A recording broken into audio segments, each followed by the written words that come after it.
our last keynote address, I really am so, every time I listen to his talk, I add something else to, the things that I hope to accomplish in my lifetime. Scott Page is a professor at the University of Michigan who really has taught us how to think about diversity, not only in the, from the perspectives of social justice, but also as just a component of our well-being, a component of our excellence. And I really, about once a year, I go back and read his book, The Diversity Bonus, How Great Teams Pay Off in the Knowledge Economy. And I'm excited that Scott is now thinking and helping us think through, how we might tackle structural racism and structural inequities, and building a case for this really complex problem, putting together all of the complex systems that we know have been used to solve other complex problems. When I think about pipeline, and I'm hoping to encourage all of us listening, and as we go back and begin this work, continue this work, that we'll think about pipeline in a holistic way. And so, what are the things that we can do as institutions to really assure that children are going to be successful?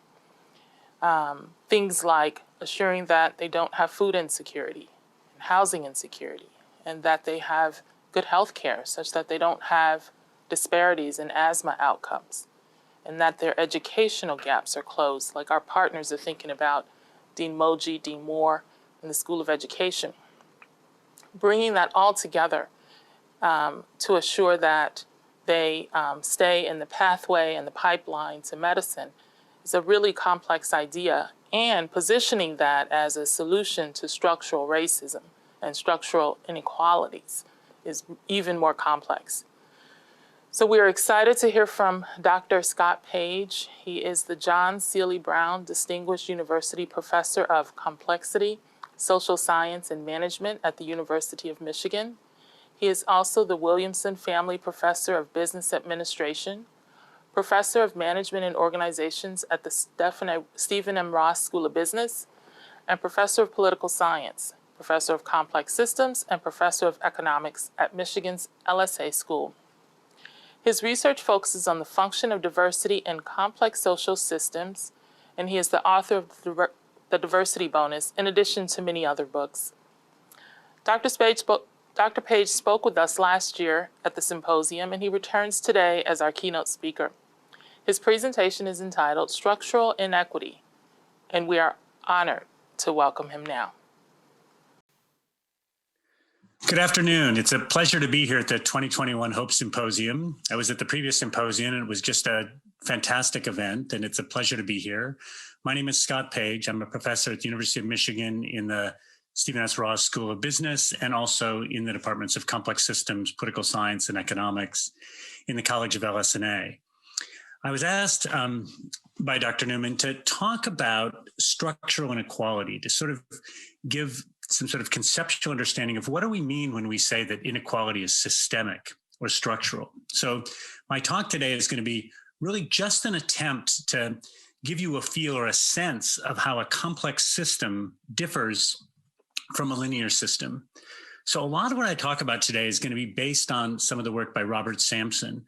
And what Professor Sampson, who's at Harvard, talks a lot about is that when you think about the compound disadvantage that happens in our communities, it's not just the actions of individual actors, it's also the neighborhoods they're in and the higher order structures within which they operate that make some of our health challenges so compelling. So the way I wanted to structure today's talk, and again, I want to thank you for this opportunity because it really forced me to do a lot of thinking on this. So I started thinking about how does one actually teach or show or understand what structural inequality is. And so what I did is I sat down on the computer and I wrote a bunch of models because that's kind of how I work. And what I'd like to do today is show you some of these models, and they've been really informative to me, and I hope they're informative to you. So here's the basic idea. What I want to do is I want to think of a population of people as having all sorts of different attributes. And then as medical professionals and social scientists, what we do is we measure those and we try and sort of see how is this community doing. And so what I've done here is I've broken people's sort of, our measures of how someone's doing, whether they're thriving, whether they're flourishing, whether they're struggling, into two core dimensions. So on the horizontal axis, I've got sort of socioeconomic well-being. So income, wealth, how are they doing in school? What's their social status? How integrated into the community are they, that sort of thing. And on the vertical axis, I've got sort of their health status, right? So what's their general overall health? What's their life expectancy? Those sorts of things. How much stress are they under? Blood pressure, the sort of things that we care about as health professionals. And so what you can imagine here then is that when you think of a population, oftentimes we just report a mean, which is the blue dot. But I want to do, in order to really understand system effects, one of the core things is thinking about the heterogeneity within the population. So I want to have a scattershot plot here. So you're going to see, the red dots you want to think of as representing the population. So in the simulations I'm going to show you, there's going to be populations of, say, 200 people, 200 red dots kind of spread out. The blue dot will be the mean, and we'll track some individual people. But what we'll see is, how is it that the population changes over time?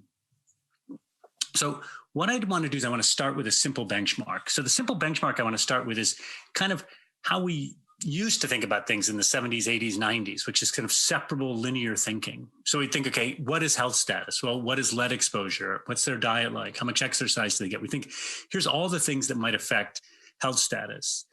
And we can also think of like someone's socioeconomic status, like what's the school quality, what's their family like, what's infrastructure like in the community. There's all these things that contribute to someone's socioeconomic status. And so if we said, okay, and this could be, you can get almost like the Monahan report or something. Let's go in and try and improve communities.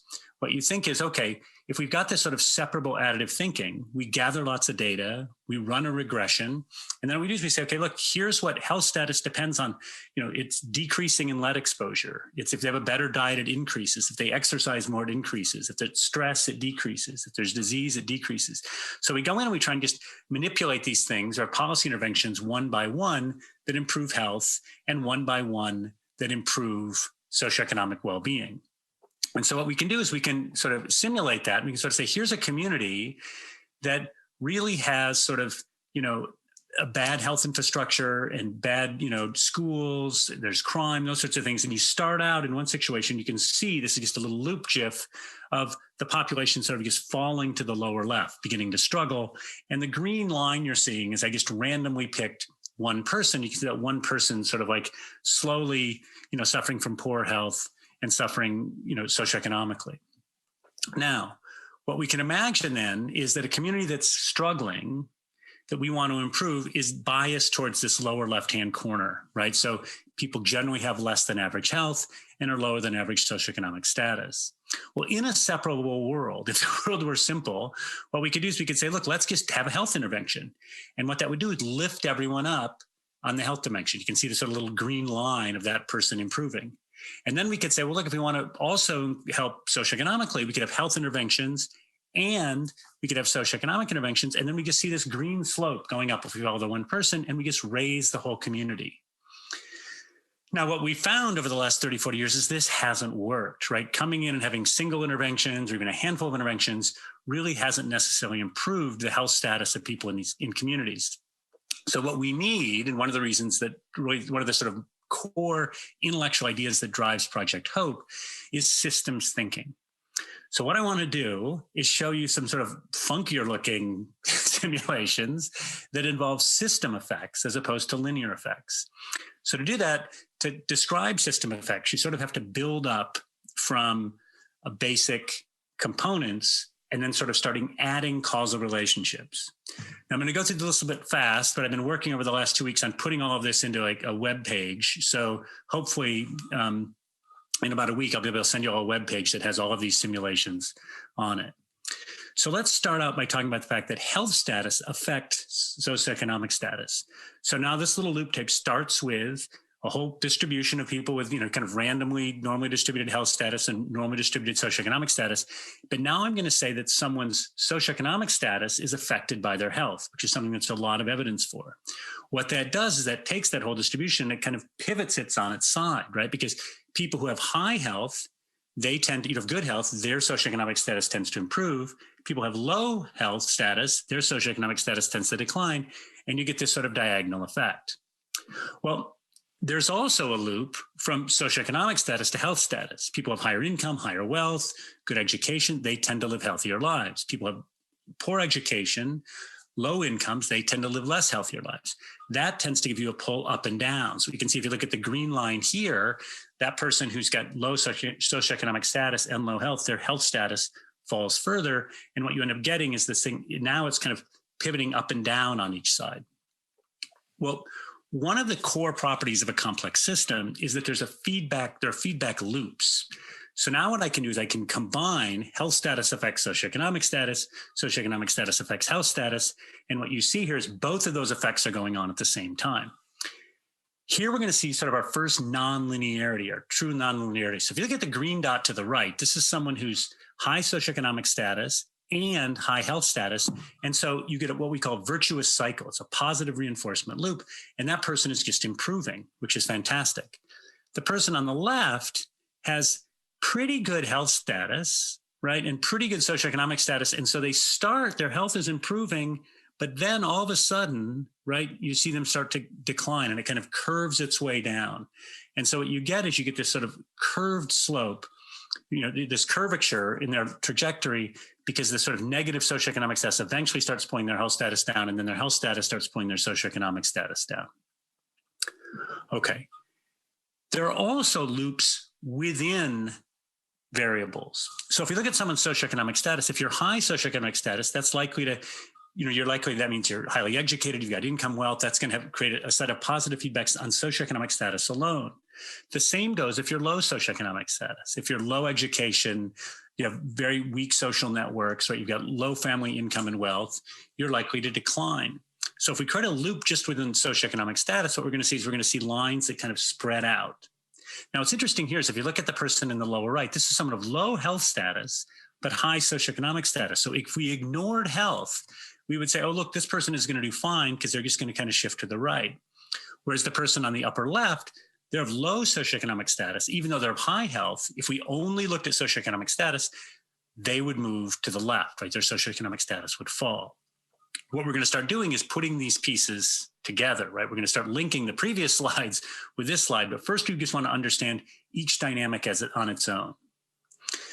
Now, the next dynamic we're going to add makes this graph suddenly look very different. We're going to add peer effects.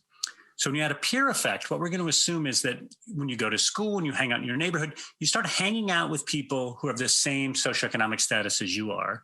And what you do is your socioeconomic status starts to match those of your friends. So if you see this, and again, right now we've got no health effects going on. We're going to add those in later. We're trying to build up the pieces here. But if we add those, what we see is we see clusters on socioeconomic status. So we see a high cluster, a big medium cluster, and then a low cluster. And we see a handful of people way off to the far right who have, their socioeconomic well-being is really high. Their socioeconomic status is great. And they just stay over there because there's really, they have a few peers and maybe they move near them a little bit, but they're okay. But the bulk of people fall into these three main clusters. All right. If we link the peer effect with socioeconomic status, we get a very different dynamic, right? Because remember, we've got these positive feedbacks in socioeconomic status, which says if you're high socioeconomic status, you move to the right. If you're low socioeconomic status, you move to the left. We're going to combine that with the peer effect. And now when we do this, what we see is we see a middle region as before, but then we see a high socioeconomic status region that moves to the right and a low socioeconomic status region that moves to the left.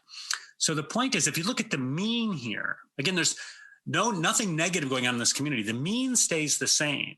So if you were just looking at mean health, or you were just looking at mean socioeconomic status, you'd say nothing's changing in this neighborhood. But if you look at what's going on with the peer effects in the positive feedback loops, what you see is this big chunk in the center where not a lot's going on, an improving group on the right, and a group that's really falling into sort of a bad situation on the left. This is why means really aren't that meaningful when you're talking about populations. Okay, so that's kind of like right now we did this sort of feedbacks between health, socioeconomic status. Now we've sort of introduced a bunch of dynamics within just the socioeconomic status side of this. Now what I want to do is introduce some interesting dynamics on the health side, and then we're going to put the whole thing together. Okay, so let's go and look at the health side. So what I want to do is I want to imagine that we take a community that was doing fine, and now there's a lot of lead exposure. And I want to ask, okay, what would the effect of lead exposure be on the community? Well, what you could think of is this is just going to be a decrement to health status, right? So everyone's health is going to decline. And this is just, in some ways, just a linear effect, right? Because what we've got is, everybody's got a health status and lead just sort of pulls things down. On its own, this is a linear effect. But what we're going to do is we're going to take this linear effect and we're going to add it to our much more complicated systems model. So let's do it in two pieces. First, let's just add the feedbacks between health status and socioeconomic status and health status, and the positive feedback loop on socioeconomic status itself with the environmental effect, negative environmental effect. What we see when we look at this graph is we see now this really interesting dynamic. It starts out where it kind of swirls in where people go on a diagonal. So high health status people who have high socioeconomic status, low health status people who have low socioeconomic status.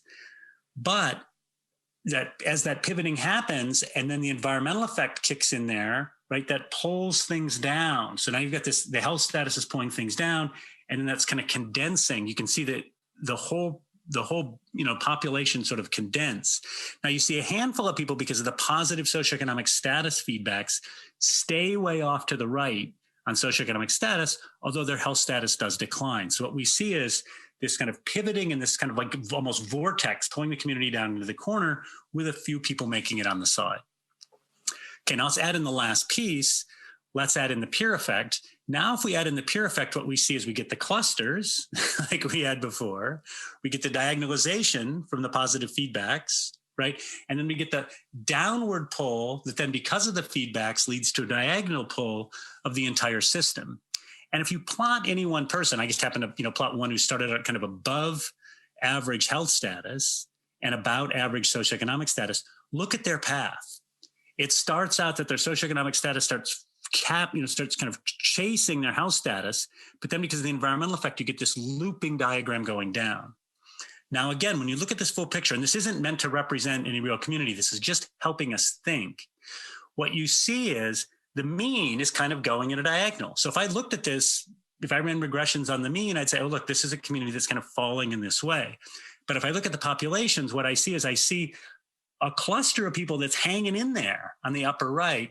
And then I see this sort of big mass of people in the center and the people on the far left who are kind of being pulled down to the left.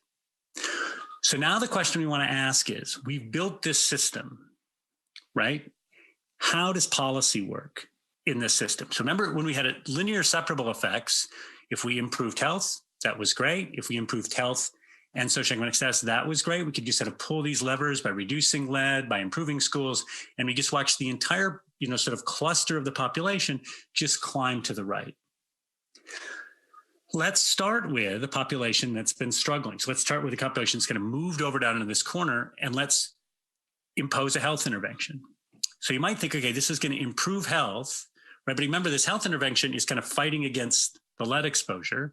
Well, what happens? What happens is you see that we still get this downward slope, because once we're down in this bottom right-hand corner and there's positive feedbacks between socioeconomic status and health, even as we try and improve health, the poor socioeconomic status causes health to decline. The positive feedback loop within socioeconomic status reinforces that, right? Because people who are low socioeconomic status become lower socioeconomic status, causing their health to decline even more. The peer effect makes them cluster.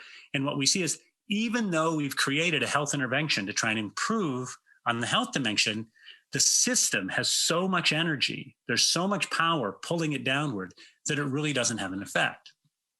Well, then you might say, okay, what we need to do is also have a policy that's improving socioeconomic status. So let's improve the schools. Let's, inject some wealth in the community.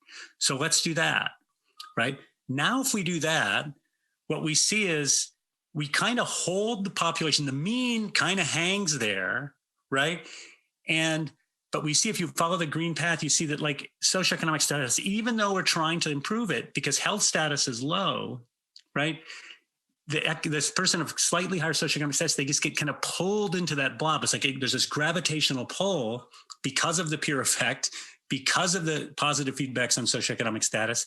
and because of the health status reinforcing the low socioeconomic status. So you just get this kind of like condensation of the whole into this blob down at the bottom that's not doing well. There are some people, though, what you want to look at is there are some people that make it out. Who are the people that are making it out? Well, let's think of the process again, right? Those are people who happen to start out relatively high socioeconomic status, reasonably good health. They find a set of peers that they're connecting with. The sort of addition, the help we're giving them in socioeconomic status combined with a positive feedback loop from socioeconomic status on itself enables them to kind of get this trajectory and start moving their way out of the system. Okay, so what we see is if I have this system with environmental effects, peer effects, positive feedbacks within socioeconomic status, a feedback loop between health status and socioeconomic status, that simple policy interventions, in this case, they seem not to work, right? They seem to sort of, we're sort of fighting a system that seems too strong. So what do we do? How do we think about this? Let me simplify the logic in the following way. One way to think about complex systems is to think about them as being robust, right? So one of the things that's actually great about complex systems, like an ecosystem, is that if we lose a species or something happens, there's an ability for the whole system to sort of, hold itself together. And these, formally, we think of these as kind of being what are called basins of attraction. So what you can do sort of metaphorically is imagine a ball at the bottom of a bowl. That bowl is, you can think of the bottom of that bowl as being a low performing community. In our case. So what you do is when you think about, okay, let's have an intervention, we're pushing that ball up the side. And let's have two interventions, they're pushing the ball further up the side. The problem is, if these are temporary measures, we're pushing the ball up the side, we're fighting against the system, right? And so even though we're pushing, the system is going to pull back. And as it pulls back, we end up back into right at the bottom of the basin where we were before. So what is to be done, right? At this point, this sounds very negative, and I'm not a negative person. So what do we do? How do we think about this? Well, what we have to recognize is that in a world that has basins of attraction, that has this robustness built into these positive feedback loops, these self-reinforcing loops, these peer effects, is you need to have sort of larger policies, and they need to be wise policies. So let's look at it this way. If I have a policy intervention on the horizontal axis, I think of its magnitude, and I want to think, what's the effect size? In a separable, additive, kind of linear world, the effect size is just kind of increases in a linear fashion with the size of the policy. Want to do a little good? Throw a little money at it. Want to do a medium amount of good? Throw a medium amount of money at it. Want to do a lot of good? Throw a lot of money at it, right? A lot of resources. So the more resources, the larger the effect. In a system of structural or systemic inequality, what we see is for small policy interventions, if the magnitude of the policy intervention is small, or if it's unidimensional, there's really kind of no effect because you're just kind of pushing the ball a little bit up the basin and it's going to come right back down. If you have larger interventions, the sort of thing that Project HOPE is working for, right, to transform a community, then you actually can begin to have effect, right? So let's see how that could work. The way to think about it is in terms of escape velocity. So what I'm going to show you here is exact same model as before, but now what I've done is I've made a really concentrated effort on both improving health and improving socioeconomic status. Now, what's interesting about this is when you look at the simulation, you see the green dot, it sits there for a while, right? And then slowly starts to go up. But what you don't see is this kind of mean shift immediately. What you see is you see people beginning to make it out of the community, right? In the sense, make it up, maybe the wrong phrasing here. You see people whose lives are starting to improve, the community starting to improve, and you get to see some real sort of people's health is doing better, their socioeconomic status is doing better, and they pull the whole system up, right? Now that's a product of this particular simulation, but what you don't see is like the entire blob just kind of like moving in a linear fashion. What you see is, again, these nonlinear effects where you see this positive stream start to happen, and then the positive stream through the feedbacks, right, pulls the entire system up. Okay, realize that was a lot. Let me just sort of, conclude here. What do we take away from this? Why is it important to think in terms of systems? I think there's three real reasons. The first thing is I've shown you just a very stylized toy system. What we really need to do is get in communities as health professionals, as social scientists, and understand the system and figure out what are the key policy levers. Is it lead? Is it the schools, right? We need to really understand what are the things we can do on each dimension, right? For each sort of, attribute where we want to make improvements. What are the policy levers that are really going to work, right? Because some are going to be more effectual than others. Second thing we learn is once we identify those, even though you're thinking in terms of these are kind of the things with like the big coefficients, we have to have a sustained and multiple focus approach. If you just come in and tweak something for a second, yeah, you're going to see a slight improvement, but the system is going to pull it back. So it has to be sustained. It also has to be multi-pronged, because if you're only working on one part of the system, the other part of the system is going to keep holding you down. So you have to lift up every part of the system. So the two most important things from a policy standpoint are, one, that it's got to be sustained, and two, that it has to be multi-pronged. And then the last thing is the magnitude has to be sufficient.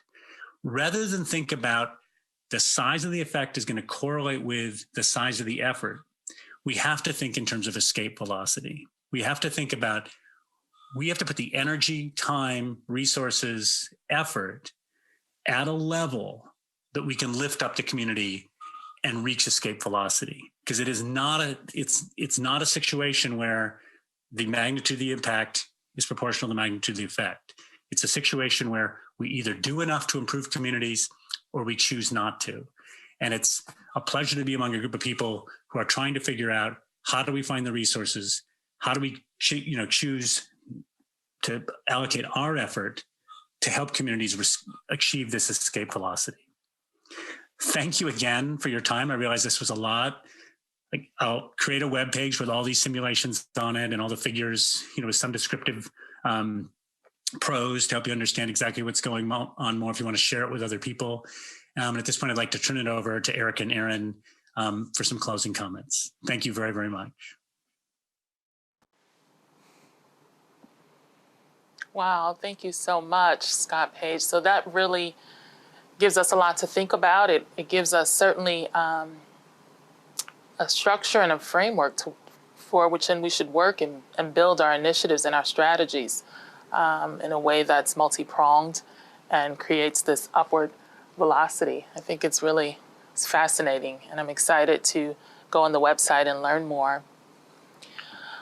Well, this brings us to the close of the day. We are so excited to continue this work, continue on this journey. Thank you all for being here with us today and hanging in there. It's right about 3:20 and just about to close. But before we do, I want to say a few thank yous. Teddy Engler, could not have done this without you. Teddy is really the foundation and the backbone of our department. She keeps us steady, and she allows us the flexibility to be innovative. And so, Teddy, we cannot thank you enough. I just appreciate you so much. You're so smart, and I can't say enough about Teddy and how she has really changed the way I view my life and aspire me to be a better leader. Erin LaRoe and her team in communications, they knocked it out of the park when we got here this morning and saw this beautiful virtual stage and platform. Thank you so much. Erin and Janice and Colleen Sherman is listening there. It's not Sherman, it's Colleen Stone. It's two Colleens. We thank you too. We love you too, Colleen Sherman. But the communications is Colleen Stone. And then my boss, Dr. Justin Dimick, who is ever supportive of HOPE and all of the things that we want to do with community and culture building. And I aspire to be like him.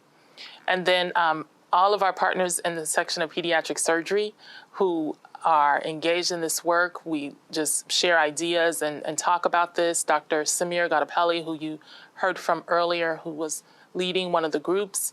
Our leader, Dr. Ronald Herschel, and who really inspired and sparked us to think about hope. When he was president of our national organization, APSA, his platform during his presidency was all about community involvement, community engagement. It was about us just doing more, doing something to impact the community and the children in which we serve. And we became really focused on poverty and how can we bring children out of poverty as a solution to racism. And so hope really grew from that, from our experiences in that. And our section administrator, Joe Zogab, who supported us from the very beginning with the symposium and then starting Hope and this year as well. Doctors of Tomorrow remain our inspiration. They are the prototype pipeline program with Dr. Finks. You heard from their leaders, our students, Serena, Dr. Serena, young student Dr. Serena, Dr. Jessica Santos Parker. We're so proud of them, and I challenge them that I don't care where they go to train or where their future leads them, that they will come back and always help us with hope. The Michigan Medicine Development Team, Colleen Sherman, Jackie Rink, Matt DuPont, Chris Schumacher, and Colleen Sherman, thank you so much for your support and for just helping us create the vision and believing in the vision. We have by no means arrived. We have so much work to do. Thank you as we continue this journey. David Brown and Phyllis Blackman in the Office of Health Equity and Inclusion. Certainly, I learned from the two of you every day. Thank you for your support and your guidance. And then finally, Miss Edie S. Briskin and the SKS Foundation.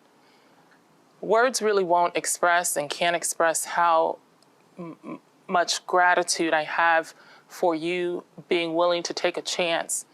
And with your financial backing, we're able to now move Hope forward to the next level in hiring an executive director. And so thank you so much, Edie. We hope that the work that we will do will make you and your foundation proud. So with that, turn it over to Erin. And thank you to all of you, everybody who's come. We value you. We value your voice. We value your opinions. We value your ideas. And we really hope you want to partner with us because we can't do this alone. So thank you very much for coming. And if you want to continue your education, we'll give a shout out to our Diversity in Medicine group. They have a presentation tomorrow. I'm sure registration is still open. And it'll be another virtual conference, I'm sure, filled with amazing ideas. So if you want to continue your learning, join them. Thanks so much.